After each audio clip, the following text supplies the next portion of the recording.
What? The Intermountain Railway? We are back with a review on the Intermountain Railway HO scale Gunderson 50-foot high cube double door box cars with flat roofs. That is a mouthful, but I forgot something. There's also some with peaked roofs.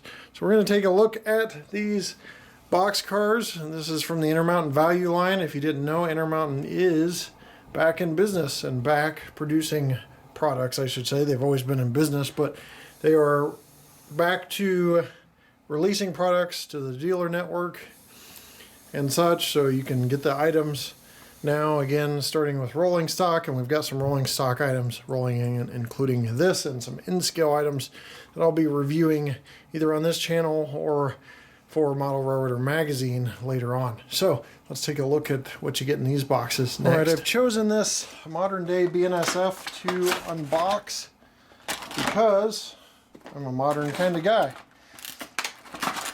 Intermountain's already making me happy because they have very simple packaging. And I love simple packaging because when you've got 500 cars on your layout and you got to put things away, you hate messing with stuff for too long. Just like that, we're out of the box. No paperwork, just simple clamshell design. Love it. Let's take a look at all of these cars now.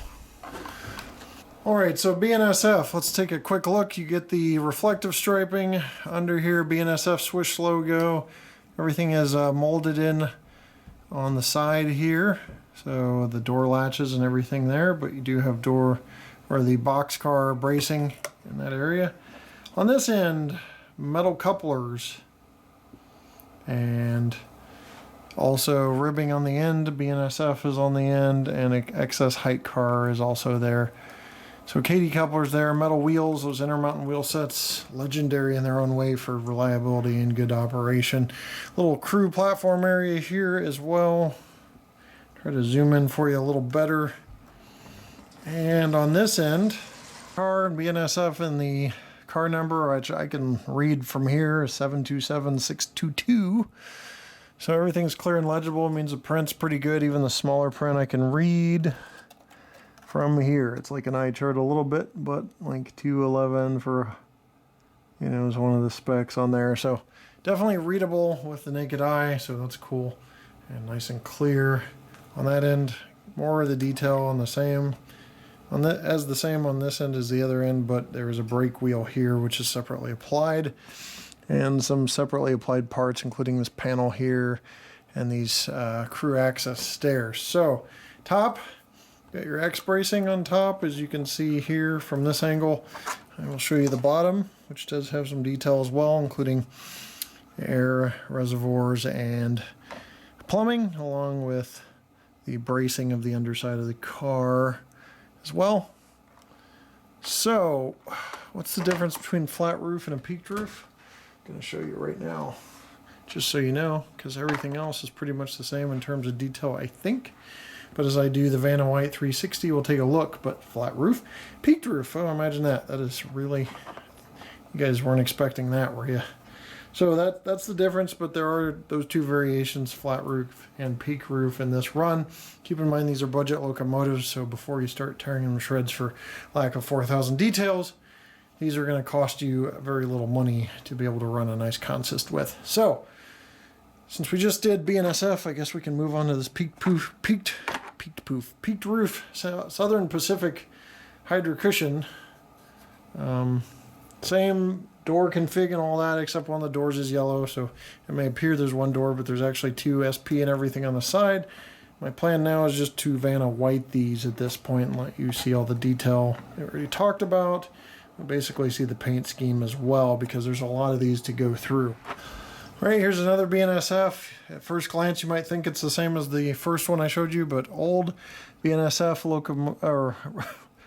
BNSF logo. I can't talk because it's been a long day. Burlington Northern Santa Fe Railway logo up there instead of the BNSF swoosh.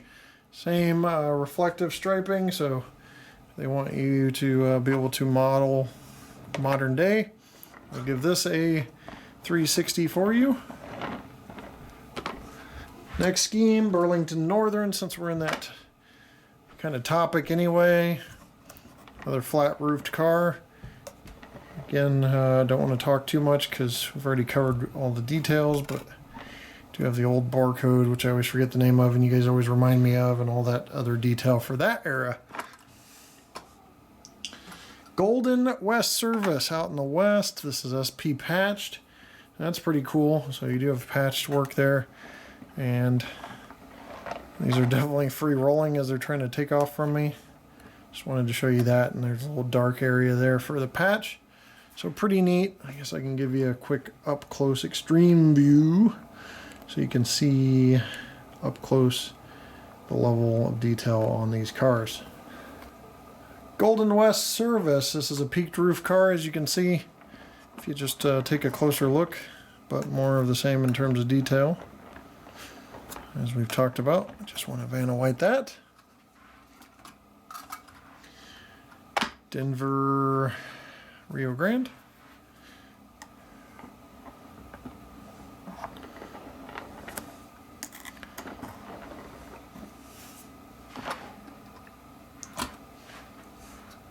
Told you there's a lot of schemes. Santa Fe shock control. I was actually supposed to do a run-by of these, and unfortunately with the track and the layout having some sort of short that I can't locate, it's about to be torn down anyway. I'm going to go ahead and tear it down. And that means these just get a 360 and some of the other tests we do on rolling stock. Milwaukee Road. I should really come up with some music for Vanna White's time, huh? CP Rail. Trying to take off for me again. Just a testament to those wheel sets. And last but not least, why didn't I do this first? This is my railroad, or at least was my railroad. Union Pacific. Right here. So, old school Union Pacific. Silver ends. Gonna see the detail pop. Paint jobs on all of these are really good, and like I said, the printing are good too. So, gonna get a nice budget box car for a good price. You can run a longer train that way. Let's go ahead and test some of these cars in other fashions, like NMRA compliance. All right, let's check the length of this, and there's a specific reason I'm doing this. It's 7 inches on the dot. Now, NMRA compliance goes off of length of the car body because NMRA wants certain weights on the cars. And in this case, with 7 inches of length, what you're going to do is you'll get 1 ounce minimum plus half an ounce for each inch of car. So this should be about 4.5 ounces. Let's go ahead and see over here what the actual weight is. I'm going to set this down and see, gonna get to ounces. It's 5.2, 5.1. So exceeds that NMRA weight standard, which is good. They want at least that weight. If you get lighter than that weight, what happens sometimes is over switches and around curves, you get more derails because the car is just too light. So we met NMRA compliance there.